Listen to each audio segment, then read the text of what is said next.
सो फार हम लोगों ने हमारे वेबसाइट में बहुत सारे काम कर लिए हैं। जैसे हम लोगों ने बहुत सारे राउट्स क्रिएट कर लिए हैं और हम लोगों ने एक फंक्शन भी बनाया है जिससे हम लोग यूज़र को उसके यूज़र नेम से ग्रीट कर सकते हैं, राइट। तो अब हम लोग आगे बढ़ेंगे टेम्पलेट्स के साथ।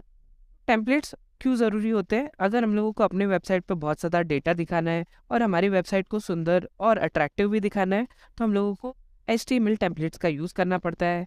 इसके अलावा हम लोग HTML के साथ CSS और जावास्क्रिप्ट का यूज़ कर सकते हैं। CSS और जावास्क्रिप्ट का यूज़ करने से हमारी वेबसाइट और ज़्यादा सुंदर और डायनेमिक बनती है, राइट। तो हम लोग देखेंगे कि हम लोग कैसे कनेक्ट कर सकते हैं फ्लास्क ऐप को टेम्पलेट्स के साथ। तो हम लोग रेंडर टेम्पलेट का यूज़ करके, रेंडर टेम्पलेट नाम के इस क्लास का यूज़ करके हम लोग क्या कर सकते हैं, किसी भी फ्लास्क एप्लीकेशन को एक HTML फाइल से कनेक्ट कर सकते हैं और हम लोग फ़ायदा उठा सकते हैं इसके साथ साथ जिंजा 2 टेम्पलेटिंग इंजन का। ओके, तो ये क्या है जिंजा 2 टेम्पलेट सिस्टम? तो ये बेसिकली डिलीमीटर है जिसको हम लोग जैंगो में यूज़ करते हैं, फ्लास्क में यूज़ करते हैं, राइट। ये हम लोगों को ड्राई प्रिंसिपल को अप्लाई करने में मदद करता है। एज अ फ्लास्क डेवलपर या फिर as a back end developer हम लोग ऑटोमेशन को सपोर्ट करते हैं। हम लोग जनरली एक कोड को बार बार नहीं लिखना चाहते, इसलिए हम लोग ट्राई प्रिंसिपल यानी do not repeat yourself principle को फॉलो करते हैं। ओके, तो जिंजा 2 टेम्पलेट इंजन हम लोगों को इसी में मदद करता है। हम लोग बहुत सारे अलग अलग एग्जाम्पल से समझेंगे कि इसको हम लोग कैसे यूज़ कर सकते हैं और इफ़ेक्टिवली यूटिलाइज कर सकते हैं। बेसिकली अगर हम लोगों को कोई भी पाइथन कोड HTML फाइल में रन कराना है तो हम लोग जिंजा 2 टेम्पलेट का यूज़ कर सकते हैं, टेम्पलेट इंजन का यूज़ कर सकते हैं। इसके अलावा ये हम लोगों को बहुत सारी लेआउट वाली जो सर्विसेज है वो भी प्रोवाइड करता है। तो छोटे छोटे स्टेप से आगे बढ़ते हैं। अगर हम लोगों को हमारे जो व्यू है, ठीक है, व्यू से कोई वेरिएबल HTML में शो करना है तो हम लोग ऐसे डबल कर्ली ब्रैकेट्स के अंदर उस वेरिएबल को लिख सकते हैं जिससे वो वेरिएबल हमारे जो कोड है HTML का कोड उसमें दिखेगा, राइट। इसके अलावा अगर हम लोगों को कोई फॉर लूप या फिर इफ एल्स स्टेटमेंट को रन करना है तो हम लोग कर्ली ब्रैकेट और परसेंटेज साइन का यूज़ करते हैं साथ में, ठीक है। यहाँ पर हम लोगों ने एक सिंपल जो माई लिस्ट है उसको यहाँ पर रन करा के दिखाया है, ओके। इसके अलावा इसका और भी एक काम है जिंजा 2 टेम्पलेट इंजन का, जो कि है टेम्पलेट इनहेरिटेंस, ठीक है। तो टेम्पलेट इनहेरिटेंस नेक्स्ट लेक्चर में देखते हैं। इससे पहले हम लोग थोड़ा बहुत जिंजा 2 टेम्पलेट सिस्टम और रेंडर टेम्पलेट के बारे में देखेंगे। डायरेक्टली अभी हम लोग जाते हैं हमारे कोड एडिटर पर। तो हम लोग आ चुके हैं हमारे कोड एडिटर पर और हम लोग क्या करेंगे, हमारा जो ये होम हम लोगों ने बनाया हुआ है उसको कनेक्ट करेंगे एक HTML फाइल के साथ, ठीक है। तो ये करने के लिए हम लोग अपने फ्लास्क ट्यूटोरियल जो फोल्डर है इसके अंदर एक नया फोल्डर क्रिएट कर लेंगे और जिसको हम लोग नाम देंगे, मैं थोड़ा सा इसको बड़ा दिखाता हूँ, तो इसको हम लोग नाम दे देंगे टेम्पलेट।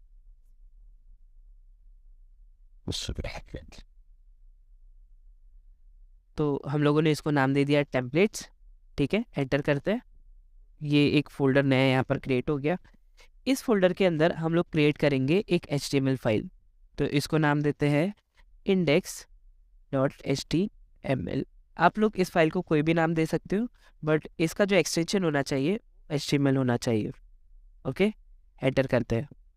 तो हम लोगों ने इस टेम्पलेट फोल्डर के अंदर एक फाइल क्रिएट कर ली, ओके। इसका नाम गलत है, इसको सही कर लेते हैं, index.html, ओके। ये इस टेम्पलेट फोल्डर के अंदर है। सो अब इसके अंदर कुछ बेसिक चीज़ें हम लोग लिख लेते हैं। यहाँ पर हम लोग टाइप करेंगे HTML, ओके, और ये HTML5 वाला ऑप्शन सिलेक्ट करेंगे और एंटर करेंगे, ठीक है। तो इससे ये जो कोड जनरेट हुआ है ये किस चीज़ का कोड है, तो ये है एक बेसिक बॉयलर प्लेट HTML का। अगर आप लोगों ने पहले भी HTML में कोडिंग की होगी या इस मार्कअप लैंग्वेज के बारे में सीखा होगा तो आप लोग इससे अच्छे से इंट्रोड्यूस होंगे, ठीक है। अगर आप लोगों को इसके बारे में कुछ भी नहीं पता तो बेसिकली यहाँ पर जो HTML है उसमें 3 सेक्शंस होते हैं। इसमें ज़्यादा कुछ हम लोगों को करने की ज़रूरत भी नहीं है। एक सेक्शन है हेड का, ठीक है, जिसमें हम लोग सारी चीज़ों को इंपोर्ट कराते हैं। दूसरा सेक्शन है बॉडी, जिसमें हम लोग जो हम लोगों को चीज़ें दिखानी है वो लिखते हैं। और ये हम लोग लास्ट में हमारा जो ये HTML ब्लॉक है उसको क्लोज कर देते हैं। ठीक है, नाउ तो आगे बढ़ते हैं। यहाँ पर हम लोग टाइटल दे देते हैं हमारी वेबसाइट। ठीक है, और यहाँ पर हम लोग कुछ बेसिक चीज़ें लिख देते हैं, जैसे यहाँ पर मैं एक H1 क्रिएट करूँगा और यहाँ पर लिख दूँगा ये है हमारा होम पेज। ठीक है, तो ये है हमारा होम पेज, और भी बहुत सारी चीज़ें आप लोग लिख सकते हो। ठीक है, तो ये हम लोगों ने बना लिया इंडेक्स टेम्पलेट्स फोल्डर के अंदर।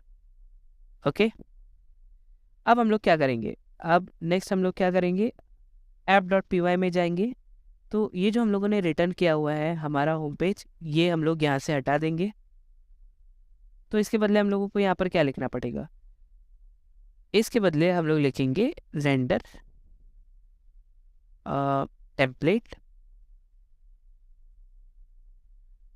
और यहाँ पर हम लोग ब्रैकेट्स बनाएंगे और इसके अंदर हम लोग डालेंगे index.html। ठीक है, सो यहाँ पर ये हम लोगों को एक एरर जनरेट करके देगा और प्रॉब्लम क्रिएट करेगा, और यहाँ पर हम लोगों को प्रॉब्लम आ रही है render template is not defined. तो रेंडर टेम्पलेट क्या है, ये जो हमारी फ्लास्क लाइब्रेरी है उसका ही पार्ट है। ओके, तो जैसे फ्लास्क लाइब्रेरी का पार्ट है फ्लास्क, तो वैसे ही रेंडर टेम्पलेट भी इसका पार्ट है। तो यहाँ पर हम लोग लिखेंगे रेंडर टेम्पलेट, और अब ये एरर यहाँ से चला गया। ओके, सो हम लोग इस हमारे डिबगर को रोकेंगे और फिर से हम लोग रन करेंगे python app.py। ठीक है, तो यहाँ पर मैंने इस होम वाले राउट को चेंज कर दिया है और यहाँ पर हम लोगों ने index.html लिखा है। तो लेट्स चेक कि ये सच में रन हो रहा है या नहीं। तो हम लोग चाहेंगे हमारे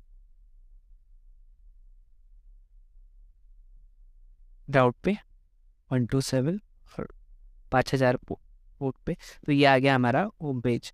आप लोग बहुत सारी चीज़ें यहाँ पर लिख सकते हो, जैसे यहाँ पर मैं जाता हूँ और यहाँ पर एक पैराग्राफ क्रिएट कर देता हूँ पी।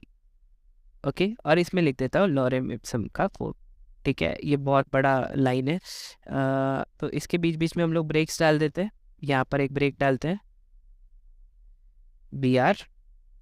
ओके, एक और ब्रेक एंटर करेंगे कहीं पे, तो ताकि ये जो लाइन है हम लोगों को एक लाइन पर ना दिखाई दे और इसके बदले 3 लाइन में हम लोगों को तोड़ कर दिखाई दे।